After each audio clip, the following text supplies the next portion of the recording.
अस्सलामु अलैकुम।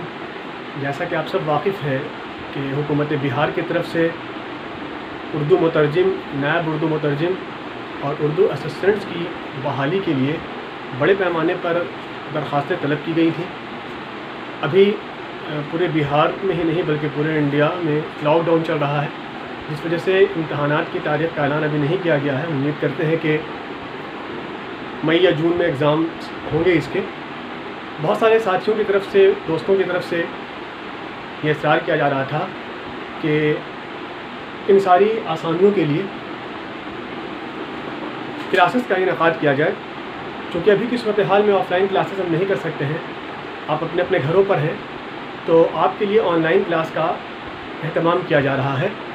तो उम्मीद करते हैं कि आपको इन क्लासेस से बहुत सारा फ़ायदा होगा।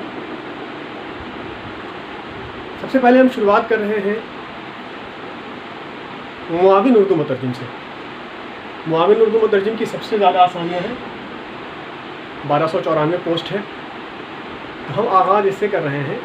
आज की क्लास में हम आपको सिर्फ निसाब बताएंगे, सिलेबस, यानी आपको कैसे इसकी तैयारी करनी है, क्या कुछ पढ़ना है। सबसे पहले तो मेरी आप सबसे दरख्वास्त ये होगी कि आप निसाब को थ्रू आउट अच्छे तरीके से देख लें और निसाब के मुताबिक तैयारी करने की कोशिश करें। आपको 60 साल मुलाजमत करनी है, तो उसके लिए कम से कम आपको ईमानदारी के साथ 60 घंटा तो निकालना ही होगा। आप रोज़ाना अगर 1 घंटा भी अगर तैयारी के लिए निकाल रहे हैं तो 2 महीने में आपकी अच्छी खासी तैयारी हो जाएगी। बल्कि आप यकीन जानें कि अगर आपने 2 महीने जमकर तैयारी कर लिया तो आपको ये इम्तहान निकालना आपके लिए कुछ भी मुश्किल नहीं होगा। तो आइए सबसे पहले हम इसके निसाब को समझने की कोशिश करें। आज हम जो आगाज़ कर रहे हैं वो मुआविन उर्दू मुतरजिम का जो निसाब है उससे आगाज़ कर रहे हैं। हम इसी की तैयारी करेंगे और जब ये मरहला पूरा हो जाएगा तो फिर उर्दू मुतरजिम और उर्दू असिस्टेंट की तैयारी भी कराई जाएगी इंशाअल्लाह। मुआविन उर्दू मुतरजिम के लिए जो इम्तहान होना है वो 2 नशिस्तों में होना है। 2 नशिस्तों में होना है। दोनों नशिस्त का इम्तहान 100 नंबर का होगा और 3-3 घंटे का होगा। लेकिन ये इम्तहान उसी सूरत में होगा जब ये जो कुल 1294 पोस्ट है उनके लिए 70,000 से कम दरख्वास्तें होंगी। अगर दरख्वास्त 70,000 से ज़्यादा अगर हो गई तो फिर आपको पीटी एग्ज़ाम देना होगा। ये PT exam objective type exam होगा और ये सिर्फ 1.5 घंटे का होगा, 100 नंबर का होगा। ये एग्ज़ाम अगर आपने क्वालिफ़ाई कर लिया तो जितनी पोस्ट है यानी 1294, इससे 5 गुना मेन एग्ज़ाम के लिए बुलाए जाएंगे और फिर ये एग्ज़ाम आपको निकालना ज़रूरी होगा। इस एग्ज़ाम को निकालने के बाद आप इस पोस्ट के अहल हो जाएंगे। तो हम पहले पीटी एग्ज़ाम को ही देख लें कि अगर 70,000 से ज़्यादा दरख्वास्तें आ रही हैं तो हमें पहले ये एग्ज़ाम देना होगा। ये एग्ज़ाम 100 नंबर का है, 1.5 घंटे का है।